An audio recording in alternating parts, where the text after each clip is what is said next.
आपको बराह रास्त चलते हैं। वफाकी वज़ीर इत्तलात अता तारड़ न्यूज़ कॉन्फ्रेंस कर रहे हैं।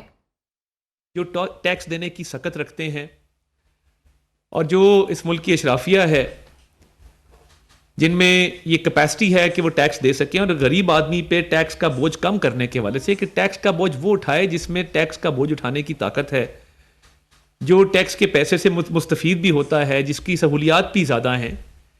तो ये तमाम तर वो एरियाज़ हैं जिस पे वज़ीर-ए-आज़म पाकिस्तान का ख़ुसूसी फोकस है और पिछले चंद दिनों के अंदर मैं समझता हूँ कि उन्होंने बड़ी अरक्रेज़ी के साथ इस पर बड़ी तेज़ी से काम किया है। PIA की निजकारी की मीटिंग्स हों और आने वाले दिनों में वो इस मुल्क के जो टैक्स पेयर्स हैं उनको इंशाल्लाह ताला अवार्ड से नवाजने जा रहे हैं कि वो एक्सपोर्टर्स जिन्होंने पाकिस्तान के ज़र मुबादला में इजाफा किया, टैक्स अदा किया, वो बिजनेसमैन जिन्होंने टैक्स का हुजम बढ़ाया, वो ख़वातीन बिजनेसमैन जिन्होंने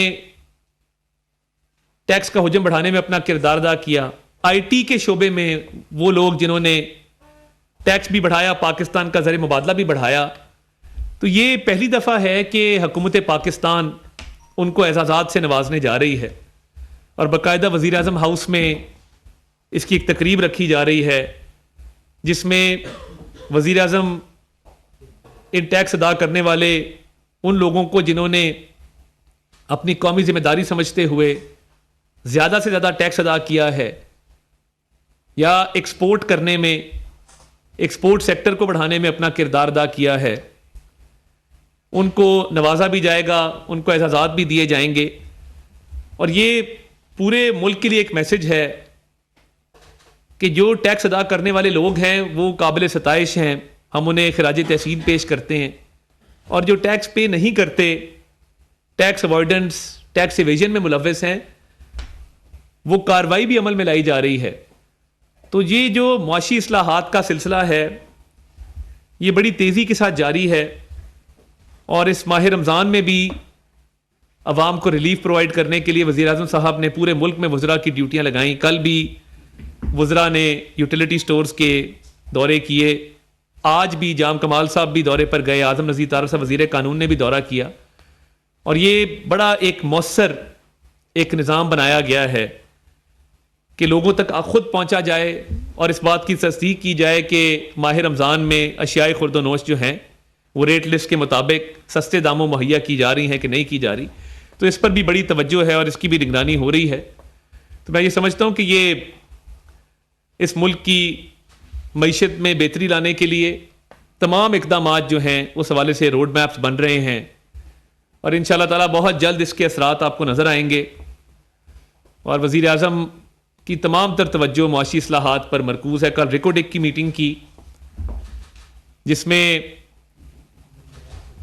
उसको उस माइनिंग को मौसर तरीके से करने के हवाले से, रोड एक्सेस प्रोवाइड करने के हवाले से, पोर्ट का एक्सेस प्रोवाइड करने के हवाले से, इंफ्रास्ट्रक्चर के हवाले से कि ज़्यादा से ज़्यादा पाकिस्तान को, पाकिस्तान की मईशत को रिकोडेक के प्रोजेक्ट से फ़ायदा हो सके, उस प्रोजेक्ट की तमाम तर जो इंफ्रास्ट्रक्चर है उसको जल्द अज जल्द मुकम्मल करने की, तमाम सहूलियात देने की, हुकूमत की मुकम्मल ताउन की उन्होंने यकीन दहानी कराई और उसमें ज़ाती दिलचस्पी लेके उन्होंने ये मीटिंग की कि ये वो प्रोजेक्ट्स हैं जिससे पाकिस्तान के ज़र मुबादला में भी इजाफा होगा, मईशत में बेहतरी आएगी।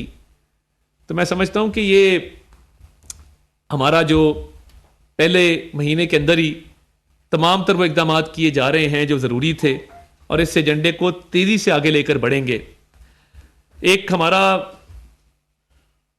एम ये भी है कि मुल्क में दहशत गर्दी का ख़ात्मा किया जाए और इस हवाले से भी आपने देखा कि वज़ीर-ए-आज़म ने तमाम इजलासों में भी इस पर बात की और पूरी तवज्जो इस पर भी मरकूज़ है कि इंशाअल्लाह ताला पहले भी अमन कायम किया था, अब भी अमन कायम होगा और दहशत गर्दी के ख़िलाफ़ जंग में मुकम्मल तौर पे जो है वो हमें सिक्योरिटी फोर्सेस पर, आर्म्ड फोर्सेस पर, पुलिस पर, कानून नाफिज करने वाले इदारों पर मुकम्मल एतमाद है। और आपके इल्म में है कि जिस तरीके से इस पर काम हो रहा है वो भी काबिल सताइश है। और शुहदा को भी सलाम पेश करते हैं जिन्होंने जान के नजराने पेश किए।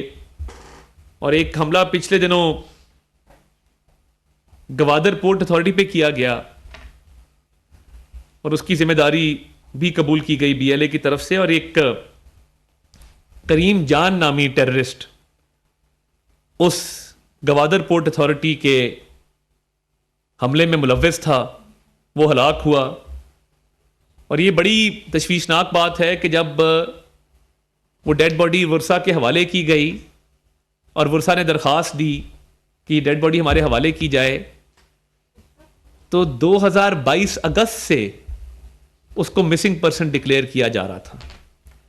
इंतहाई तशवीशनाक बात है कि बीएलए का एक टेररिस्ट जिसको गवादर पोर्ट अथॉरिटी हमले में वो हलाक हुआ, उस हमले में वो मुलव्विस था, बीएलए के लिए वो काम कर रहा था, वो एक कैंपेन पिछले 2 साल से चलाई जा रही थी कि ये मिसिंग पर्सन्स हैं। मिसिंग पर्सन्स की फहरिस्त में करीम जान नामी ये दहशतगर्द, उसका नाम शामिल है। तो ये इंतहाई हसास मामलात हैं जिनको देखना होगा कि क्या जो ऐसी फहरिस्तें हैं उसके अंदर कितने लोग हैं जो ऐसी कार्रवाई में मुलव्विस हैं कि जो पाकिस्तान की सालमियत पे हमला होता है, पाकिस्तान की दिफाई इदारों पर हमले होते हैं। और जो गवादर पोर्ट अथॉरिटी पे हमला किया गया वो तो एक मईशत पे हमला करने के मुतरादिफ है कि आप गवादर हमारा पोर्ट है, हमारा तजारत का एक मरकज़ है, हमारे सीपैक का हिस्सा है। तो ये मैं चाहता था कि इस पे भी बात हो कि ये जिस तरीके से 2022 से इस दहशतगर्द को लापता अफराद की फहरिस्त में शामिल किया गया था और एक एजिटेशन की जा रही थी और आवाज़ उठाई जा रही थी कि ये मिसिंग पर्सन में शामिल है, हकीकत ये निकली कि वो गवादर पोर्ट अथॉरिटी के हमले में मुलव्विस हुआ और वहां पे सिक्योरिटी फोर्सेस की फायरिंग में मारा गया।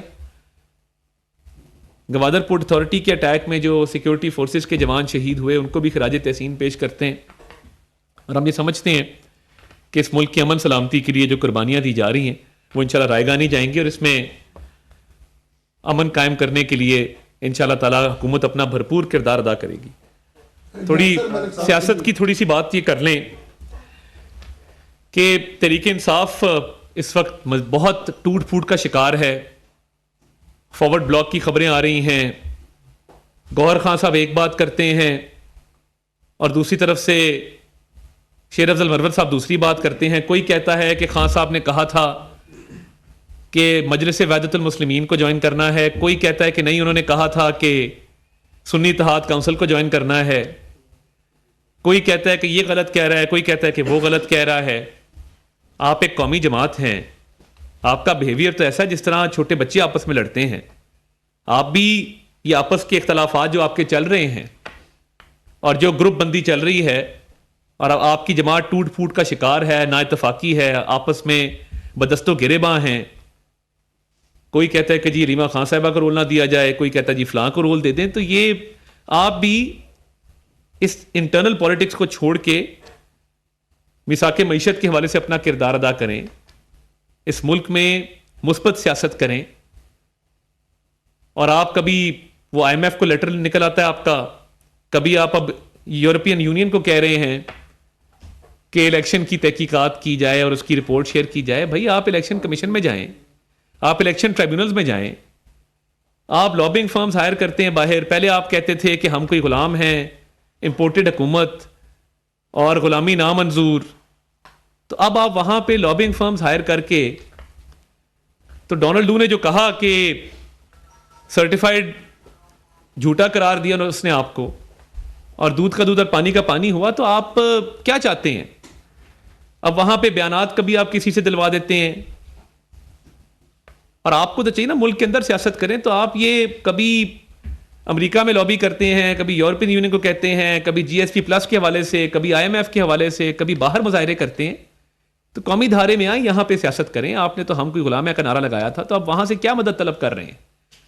और आप यहां पे मईशत के हवाले से कोई तजावीज़ हैं वो दें, आम आदमी के मसाइल हल करने में अपना किरदार अदा करें। आप इलेक्ट होके आए हैं, एक सूबे की हुकूमत आपके पास है, तो आप अभी भी आपस की लड़ाइयाँ और कभी इसको खत लिख कभी उसको कह, सोशल मीडिया पे आप यूरोपियन यूनियन को कह रहे हैं कि जी आप कोई रिपोर्ट हमें दें इलेक्शन के ऊपर। तो आप पाकिस्तानी शहरी आप पाकिस्तान में बात करें, आप इलेक्शन ट्रिब्यूनल्स में जाएं, आप ईसीपी में जाएं। तो मैं समझता हूँ कि एक कौमी धारे में भी हमें इत्तेहाद व इत्तेफाक पैदा करने की ज़रूरत है। इनके आपस के इख्तलाफात बहुत होंगे और पार्टी बड़ी टूट फूट का इनका शिकार है, मगर इनको चाहिए कि मुस्बत किरदार अदा करें और ज़िम्मेदार पाकिस्तानी शहरी की तरह नेशन बिल्डिंग में और मुल्क की मईशत को संवारने में अपना किरदार अदा करें।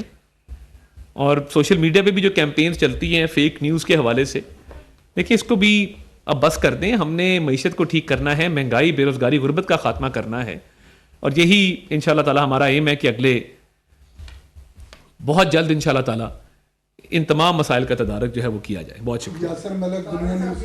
ये बताइएगा कि आज चीमा साहब के बच्चों की HSN कॉलेज में जो फीस माफी वाला मामला है गवर्नर की जानिब से प्रिंसिपल जो है HSN कॉलेज की उन्होंने इस्तीफा भी दिया और उन्होंने कहा कि मैं इस मुल्क में नहीं रहती, मैं बाहर चली जाऊंगी। इस मामले पर आप क्या कहेंगे? और एक और इसके साथ सवाल है, गुज़िश्ता रोज आपको बताया था साफी इसरार राजपूत वाला मामला जो है उस पर आपने किससे बात की और क्या कोई उसको पेशरफ्त हो रही है? सर अभी तक उसको पेश नहीं किया गया अदालत में।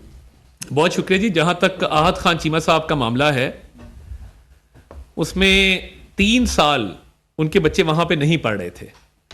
अब कानून इस बात की इजाज़त देता है कि आप जगह पढ़ नहीं रहे तो फिर ना पढ़ने की फ़ीस तो नहीं अदा की जाती।